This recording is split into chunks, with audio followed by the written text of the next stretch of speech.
AITS का paper जो है, क्योंकि सारे हिंदुस्तान के, ये बात मैंने लक्ष्य वालों को ही बोली थी, आपको ही बोल देता हूं कि सारे ज्यादा से ज्यादा हिंदुस्तान के जो बच्चे हैं वो एआईटीएस देंगे, ठीक है।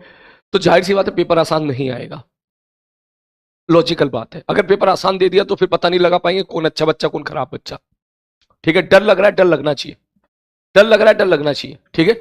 इसमें कुछ बातें हैं। पहली बात है, जो गलतियां लक्ष्य वाले करके आए वही गलती मैं आपके बारे में आपसे शेयर कर रहा हूं, शायद आप कुछ उसको इंप्रूव कर पाए।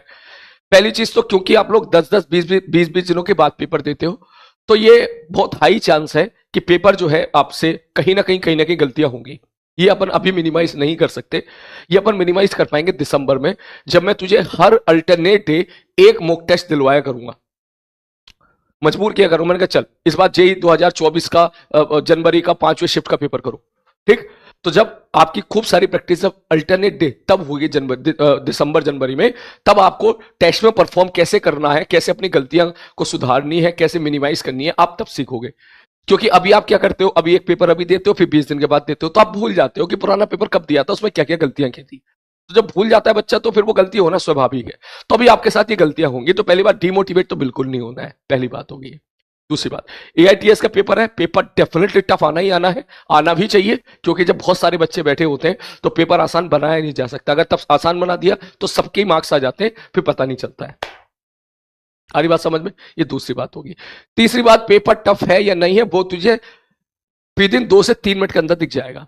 अगर पेपर टफ है, ठीक है, मेरी बात समझना, अगर पेपर टफ है, ठीक है, तो बस एक ही रूल होना चाहिए कि जो सवाल देखने में समझ में ही ना आए, जिस सवाल की लैंग्वेज बहुत बड़ी है, जिस सवाल की कैलकुलेशन बहुत ज्यादा बड़ी है, जो सवाल जरूरत से ज्यादा सवाल को ट्विस्ट करके घुमा फिरा के तेरे सामने पेश कर रहा है, उसको देखते ही छोड़ देना, उसको देखते ही छोड़ देना। बात समझ में आ रही है? तुरंत देखते ही छोड़ देना, और पहले वो सवाल करना जो सीधे सीधे सिंपल सवाल है और जो छुपे हुए हैं, जो स्ट्रेट फॉरवर्ड सवाल है, आसान सवाल है और छुपे हुए हैं। हो सकता है कि ऐसा पहला क्वेश्चन टफ, दूसरा क्वेश्चन टफ, तीसरा क्वेश्चन टफ, चौथा क्वेश्चन टफ, छोड़ दे, कोई बात नहीं। 5वां क्वेश्चन आसान कर, 6वां क्वेश्चन टफ छोड़ दे एकदम, 7वां आसान है कर, 8वां टफ है, 9वां टफ है, 10वां आसान है कर, 11वां आसान है कर, 12वां आसान है कर, 13वां आसान है, टफ छोड़ दे। फर्स्ट स्लॉट में कह रहा हूं मैं, समझ मारी बात। फिर और टफ आया छोड़ दे, फिर आसान है कर, मीडियम कर कर कर, आपको इसी प्रकार से करना है। समझ मारी बात? इसी प्रकार से आपको करना है। तैयारी नहीं है तो कोई बात नहीं बेटा, जिन बच्चों की तैयारी नहीं है तो थोड़ा बहुत तो होगा ही, है ना। लेकिन डेफिनेटली ये पेपर आएगा तो देख, जो मेंस लेवल का पेपर होना चाहिए वैसा पेपर तो नहीं होगा। देख मैं एक बात बता दूं, लक्ष्य वाले बैच में भी सारे ऐसे ही हुआ था कि जो जेई मेंस का पेपर कायदे में जेई मेंस वाले पूछ रहे हैं, वो अगर उसका लेवल ये है तो लक्ष्य में जो पेपर आया था उसका लेवल ये था। इसलिए मैंने वहां के पेपर में बच्चों को बोला था कि आपके जितने मार्क्स आ रहे हैं उसको 1.5 से मल्टीप्लाई कर लो। किसी बच्चे के अगर मान के चलो 50 नंबर आए एआईटीएस में, बिना चीटिंग किए, बिना चीटिंग किए, अब तुम जानते हो चीटिंग करने वाले चीटिंग भी कर लेते हैं, इसलिए प्लीज मैं तो बोलूं रैंक पे भरोसा मत करना, तुम अपने परसेंटेज पे भरोसा करना कि कितने परसेंटेज मार्क कर पा रहे हो। समझ आ रही है? तो सपोज किसी बच्चे के 50 नंबर है, मैंने बोला भैया 1.5 से मल्टीप्लाई कर रहे, इसका मतलब ईमानदारी से तू 75 मार्क्स लाने की काबिलियत रखता है। उसी प्रकार से जब आपका पेपर आ जाएगा तब मैं आपको बता दूंगा कि इतने से मल्टीप्लाई करके अपने आप एग्जैक्ट मार्क्स प्रिडिक्ट कर सकते हो जेईई मेंस के अकॉर्डिंग। आ रही बात समझ में? तो इस चीज के लिए आप प्लीज डिमोटिवेट होइएगा और अपने आप को परसेंटेज से जज कीजिएगा, रैंक से जज मत कीजिएगा। ऐसे एक बच्चे ने मुझे भेजा, सर देखो मेरी ना इतनी अच्छी रैंक आई है, ठीक है। मैंने देखा उसकी रैंक बढ़िया थी, उसकी उस टेस्ट में रैंक बढ़िया थी, और फिर जैसे ही मैं उसको बोल दिया, थंब अप कर दिया, मैं कहा बहुत बढ़िया बेटा। लेकिन जैसे ही मैंने उसका जूम करके देखा, भाई साहब 15 मिनट के अंदर उसने 15 मिनट के अंदर पूरा मैथ्स का पेपर कर लिया, 14 मिनट के अंदर पूरी फिजिक्स कर ली, 16 मिनट के अंदर पूरी केमिस्ट्री कर ली। मैंने कहा यार 14 मिनट में तो फिजिक्स का पेपर ही ना पढ़ पाए, कोई पेपर ही कोई ना पढ़ पाए। फिर मेरी समझ में आया, अच्छा यार गलत, भाई साहब ये क्या कर रहा है बच्चा यार, पेपर कोई ठीक से नहीं दे रहा है, चीटिंग उटिंग कर लिया एक तरह से, ठीक है। तो इसलिए अब वो जो रैंक लेके अब उसी में उसकी मान नंबर आ गए 60-70 नंबर आ गए, ठीक है। और वहीं पर एक बेचारा जो पूरा मेहनत करके नंबर लाया 50, तो 50 वाला उससे बेटर है, तो 50 वाला तो डिमोटिवेट हो सकता है क्योंकि उसकी रैंक पीछे है कि अरे यार मैं तो इतनी मेहनत की, मेरी रैंक कम आ रही है।